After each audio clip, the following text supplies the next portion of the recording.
A startling rise in the number of people without health insurance, small businesses are beginning to give up, and a personal story about John Lewis. All that and more as Labor This Week begins now.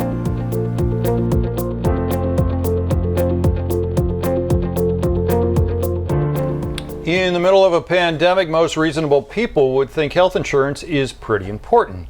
Yet, we now have 27 million recently unemployed workers without health insurance. When the CARES Act was being negotiated, there was a stipulation that would mandate job-based health insurance be maintained for those who lost their jobs because of the coronavirus. But last spring, in the 11th hour of congressional negotiations, corporate lobbyists descended on Washington in droves to ensure the provision was removed from the bill. And public access to health insurance has been left to state-based expanded Medicaid programs to help keep people insured during the crippling health crisis, with many state governments around the country falling silent to the number of growing people losing their health insurance and offering little or no guidance to lead the uninsured to viable health care options. Across the country, more than 1 in 7 adults is now uninsured, many from losing their employer-based coverage. Now, the United States is the only economically developed first world nation that does not have job-based health care, which means when you lose your job, the loss of health care isn't far behind. And many are unable to afford the expensive premiums mandated by COBRA. And unbelievably, in the middle of this unprecedented health and economic crisis, the White House continues to try and end the Affordable Care Act, which is proving to be a last option for many uninsured Americans. And of great concern, those who find themselves no longer insured often avoid going to the doctor, including the need to seek testing for COVID-19. I'll be right back with some more news.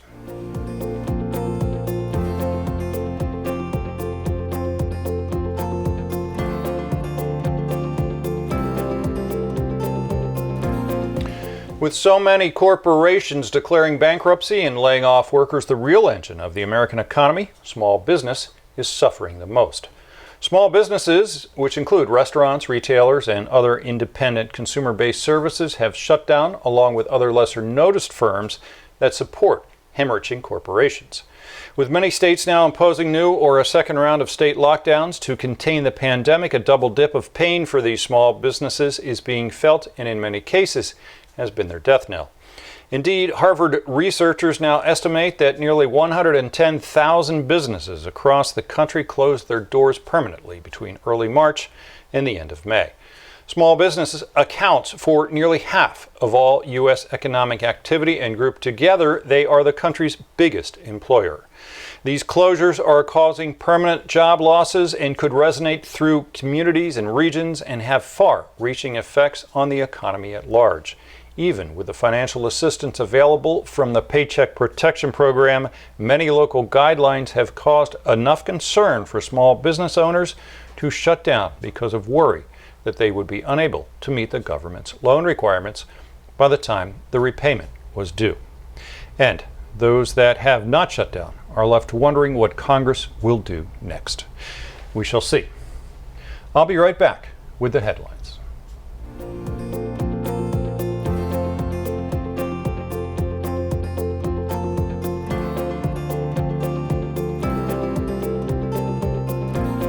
Some powerful labor unions, including the American Federation of Teachers and the SEIU and others, have outlined their requests for the next stimulus bill to House Democrats, including at least $1 trillion in state and local aid, and in a joint letter to both Speaker Pelosi and Minority Leader Schumer, urged them to preserve as much of the HEROES Act as possible as it was passed last spring in the House.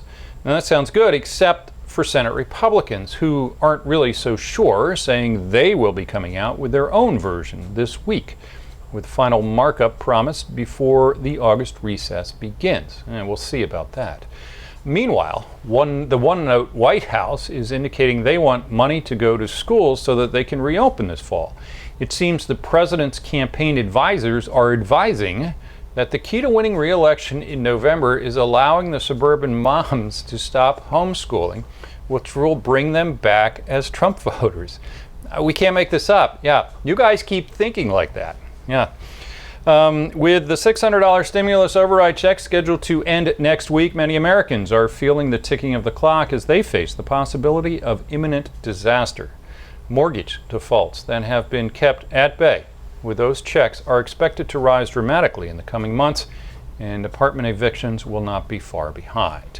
And with increasingly bleak reports of the economic double dip beginning to happen and a second round of business closings in many states, any sign of a recovery seems far too off. With each passing day, more and more businesses declare bankruptcy and more workers are losing their employment.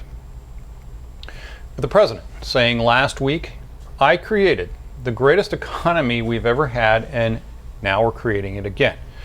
Is that right, Mr. President? Macy's has laid off nearly a quarter of its corporate workforce, and just in time as they awarded the top 6 executives at that retailer collectively with $9 million in compensation only days afterwards. This to the executive brain trust that oversaw shrinking demand and the closing of brick and mortar stores even before the pandemic hit, not to mention being one of the last businesses anywhere to understand that online sales were actually a thing.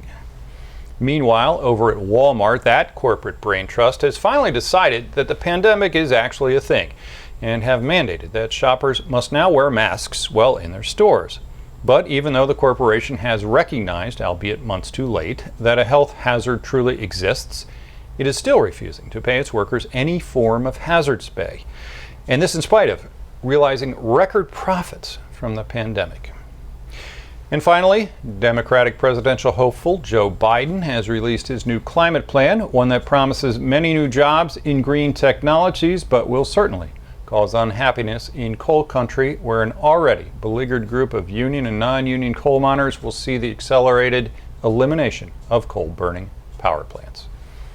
I'll be right back with my thoughts about John Lewis.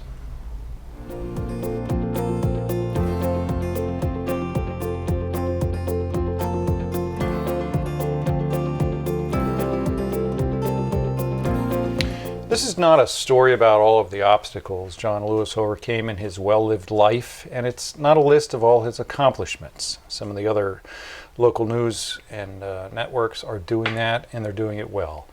Rather, this is a very personal glimpse into who John Lewis was as a man, as a human being.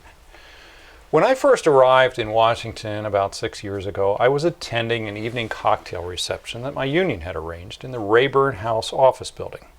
We were well known for having good food, so we had a knack for attracting a lot of low or no paid interns and congressional assistants who pretty much managed to feed themselves in an overpriced city by attending these things. As well, several congressional representatives will show up to say hello, and for some of them to ensure that their PAC money will be coming their way.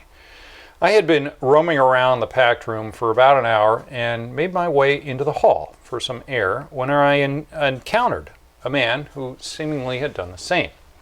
It was much quieter and cooler in the hall, and we stood in an awkward silence for a bit when we caught each other's eye, and he, reading my "Hello, my name is" tag, said, "Hi, Mark, I'm John."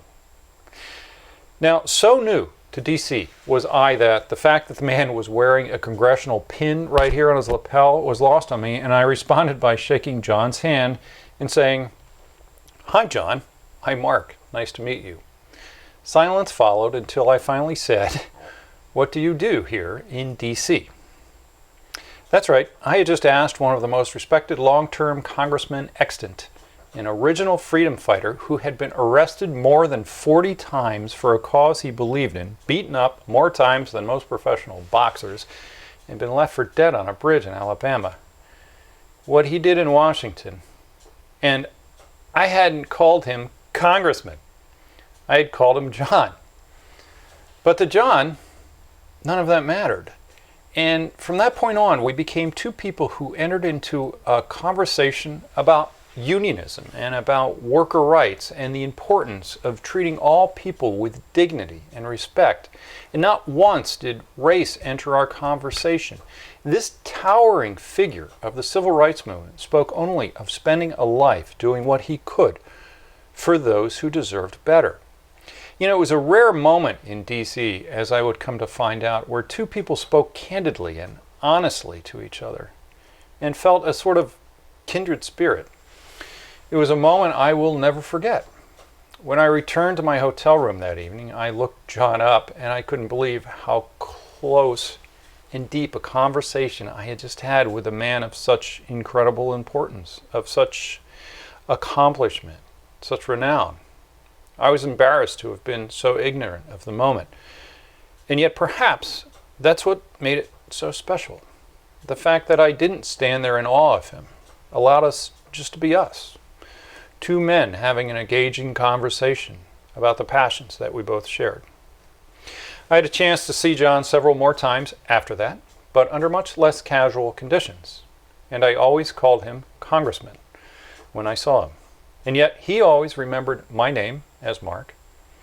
And he always remembered our talk that night. A man who talked to a lot of people, a lot of days, over a lot of years. He still remembered our talk. Rest in peace, John. You will be missed. I'm Mark Harrison, and I'll see you next week.